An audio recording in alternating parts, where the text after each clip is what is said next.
សួស្តីអ្នកនរគ្នាស្វាគមន៍មកកាន់ Channel របស់ Admin Yukiko ដែលថ្ងៃនេះ Admin មកសម្រាយរឿងថ្មីមួយទៀតហើយដែលមានចំណងជើងថាព្រះច័ន្ទលោហិតហើយបើសិនជាស្ដាប់ស្លេង Admin ហើយមានអារម្មណ៍ថាវារៀងភ្លាវៗអូលអាអីហ្នឹងណា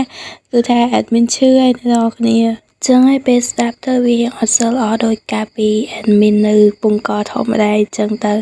កុំឲ្យខាតពេលយូរយើងចូលទៅកាន់សាច់រឿងរបស់យើងតែម្ដងទៅដែលផ្ដោតសាច់រឿងដំបូងឡើយយើងបានឃើញថាមាននារីម្នាក់កំពុងតែដើរនាំបុរសដែលវ័យក្មេងម្នាក់ចូលទៅកាន់បន្ទប់មួយហើយបន្ទាប់មកនាងក៏បាននិយាយថាលោកម្ចាស់ខ្ញុំបាននាំអំណោយនៅពេលរាត្រីសម្រាប់បំបត្តិអបសុខរបស់លោកម្ចាស់មកដល់ហើយបន្ទាប់មកយើងក៏ឃើញថាលោកម្ចាស់បងម្នាក់ស្រីហ្នឹងក៏បាននិយាយថាមិនក៏ក្រមកម៉ែយើងចាំនឹងចង់ងុយដេកគេនេះប៉ុន្តែ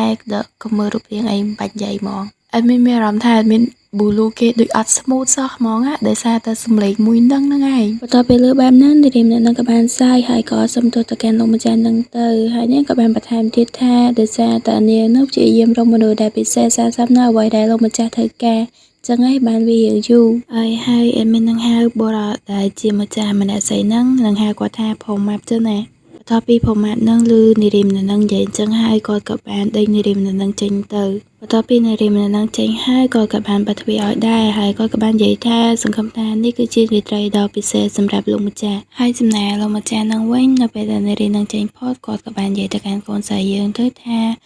ឲ្យយើងមើលឯងតិចមើលថាឯងនឹងស័ក្តិសមនៅអ្វីដែលយើងរងចាំឯងដល់យូរនឹងអត់ហើយគាត់ក៏បានដើរមកជិតកូនស្រីបន្ទាប់មកក៏អោនមើលមុខកូនស្រីទាំងទៅហើយក៏បានដបស្បៃកូនស្រីចេញផងដែរកៅអៅពាក់ក្រៅហ្នឹងណាអ្នកនរគ្នាបន្ទាប់មកក៏ឃើញថាកូនស្រីគឺអត់បានពាក់អាវនោះទេគឺខ្លួនប្រាណរបស់គាត់គឺទទេស្អាតតែម្ដងបន្ទាប់ពីឃើញខ្លួនប្រាណរបស់កូនស្រីហើយលោកម្ចាស់ម្នាក់ហ្នឹងក៏បាននិយាយសារទៅថាខ្លួនប្រាណរបស់កូនស្រីស្អាតគ្រាន់តែវាមើលទៅមានសាសនាបន្តិចប៉ុណ្ណោះហើយលោកម្ចាស់ម្នាក់ហ្នឹងក៏បានបន្តទៀតថាស្បែករបស់កូនស្រីមើលទៅដូចជាទឹកដោះគោទឹកឃ្មុំយ៉ាងអញ្ចឹងចង់និយាយថាទឹកដោះគោទឹកឃ្មុំណាអីគេអេដមីនអត់ស្គាល់ផងហើយលោកម្ចាស់ម្នាក់ហ្នឹងក៏បានយកដៃរបស់គាត់ហ្នឹងទៅលោកស្ទាបនៅកន្លែងមុខរបួសរបស់កូនស្រីយើងនឹងផងដែរបន្ទាប់មកក៏បាននិយាយថាគាត់ចូលចិត្តស្បែករបស់កូនស្រីដែលវាមើលទៅសឲ្យតែទាញហើយជាមួយនឹងក្លិនដ៏ក្រអូបរបស់កូនស្រីផងដែរតែរឿងដែលមួយគត់ដែលឯងមិនទាន់មាននោះគឺជាឈាមបន្ទាប់មកគាត់ក៏បានទាញដំបងរបស់គាត់ហ្នឹងមកដាក់កន្លែងករបស់កូនស្រីតែម្ដងបន្ទាប់មកក៏កាន់នៅពេលដែលគាត់បានវាយកូនស្រីវិញម្ដងគាត់បាននិយាយថាវានឹងធ្វើឲ្យរាងកាយរបស់កូនស្រីមើលទៅកាន់តែដូចជាផ្កាស្រស់យ៉ាងអញ្ចឹងបន្ទាប់ពីនេះសាច់រឿងក៏បានកើតឲ្យយើងឃើញបរិសម្នាក់ដែលគាត់មានឈ្មោះថាលីសាហើយគាត់ក៏ជាព្រះរាជបុត្រផងដែរគាត់កំពុងតែឈរនៅលើប៉មមួយដ៏ខ្ពស់ដើម្បីមើលទីក្រុងទាំងមូលហើយបន្ទាប់ពីគាត់បានឮថាកូនចៅរបស់គាត់ថាគាត់អញ្ចឹងគាត់ក៏បានងាកមកទៅហើយក៏សួរទៅថាតើស្ត្រីម្នាក់នោះនៅឯណាអាវ៉ាត់ចឹងគឺអ្នកបម្រើរបស់កូនប្រុសយើងហ្នឹងគាត់មានឈ្មោះថាអាវ៉ាត់បន្ទាប់ពីគាត់បានឮថាព្រះម្ចាស់សួរគាត់អញ្ចឹងហើយគាត់ក៏បានឆ្លើយតទៅវិញទៅថាពួកគាត់កំពុងតែតាមរកស្ត្រីម្នាក់ហ្នឹងហើយអាវ៉ាត់ក៏បានបន្តនិយាយទាំងកំពុងតែពាក់អាវក្រៅឲ្យលីសាទៅថាគាត់ឧស្សាហ៍ទៅតំបន់ភ្លើងក្រហមដូច្នេះគាត់ច្បាស់ជានៅកន្លែងណាមួយនៅក្នុងតំបន់មួយហ្នឹងហើយបន្ទាប់ពីលឺអញ្ចឹងហើយលីសាក៏បាននិយាយទៅថាតំបន់ភ្លើងក្រហមមែន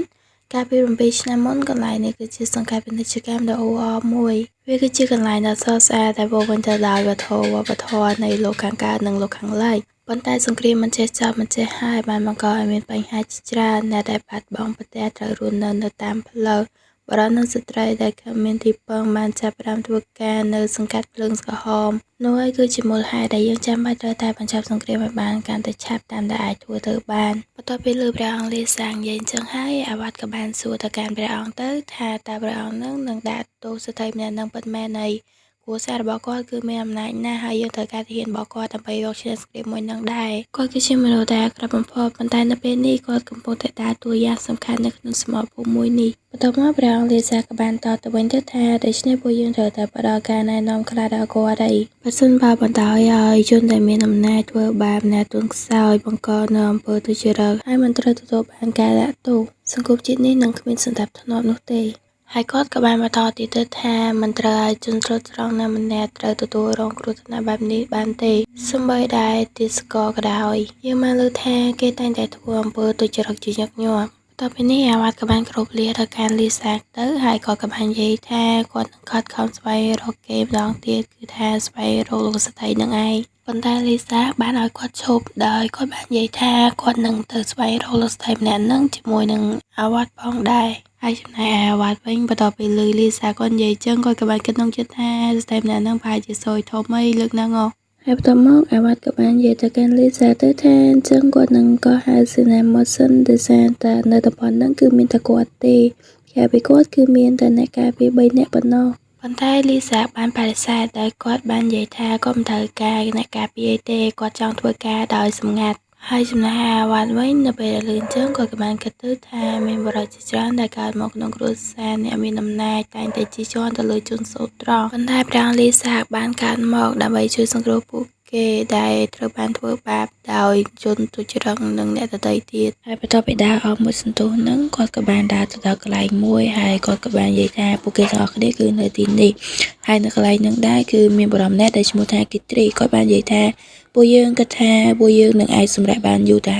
ហើយម្នាក់មួយទៀតដែលមានសពតកូចហ្នឹងគាត់មានឈ្មោះថាអេនគ្រីចំណែកឯអ្នកដែលអង្គុយហ្នឹងគាត់មានឈ្មោះថាខារ៉ូមបន្ទាប់មកម្នាក់ដែលមានឈ្មោះថាគីត្រីហ្នឹងគាត់ក៏បានសួរអាវ៉ាត់ទៅថាចឹងឯងនឹងទៅជាមួយនឹងព្រះអង្គម្ចាស់មែនហើយចំណែកឯអាវ៉ាត់វិញនៅពេលដែលលើគេសួរបែបហ្នឹងគាត់ក៏បានគូក្បាលទៅហើយខារ៉ូមក៏បានសួរព្រះអង្គម្ចាស់ទៅថាព្រះអង្គម្ចាស់មានការងារអីដែលគាត់ធ្វើឬអត់ចំណែកឯព្រះអង្គម្ចាស់គាត់ក៏បានប្រាប់ខារ៉ូមទៅថាគាត់ចង់ស្វែងរកតំបន់អារ៉ាទូរ៉ានតទៅពីនោះស្រីរឿងក៏បានប្រាប់ពីជីវប្រវត្តិរបស់ព្រះម្ចាស់លីសាទ្រង់គឺជាព្រះរាជបុត្រនៃចក្រភពអ៊ីវេឌីនហើយទ្រង់គឺជាបុរសដ៏អស្ចារ្យម្នាក់ទ្រង់ប្រកាន់ភ្ជាប់នៅយុត្តិធម៌ប៉ុន្តែនៅពេលដែលទ្រង់ខឹងភាពខុសខើរបស់គាត់គឺមិនអាចមានដែនកំណត់នោះទេបន្ទាប់ពីហ្នឹងយើងក៏បានលើអាវ៉ាត់ហ្នឹងគាត់បាននិយាយក្នុងចិត្តថាគាត់គឺអាចត្រូវបានដាក់ទោសពីព្រះអង្គម្ចាស់លីសាទេប៉ុន្តែការដាក់ទោសរបស់ព្រះអង្គម្ចាស់លីសាគឺវេទនាជាការស្លាប់ទៅទៀតហើយស្រីរឿងក៏បានកាត់ទៅបន្ទោសរបស់លោកម្ចាស់ម្នាក់នោះវិញដែលគាត់កំពុងតែធ្វើររណកម្មកូនស្រីរបស់យើងខ្លាំងមែនតើ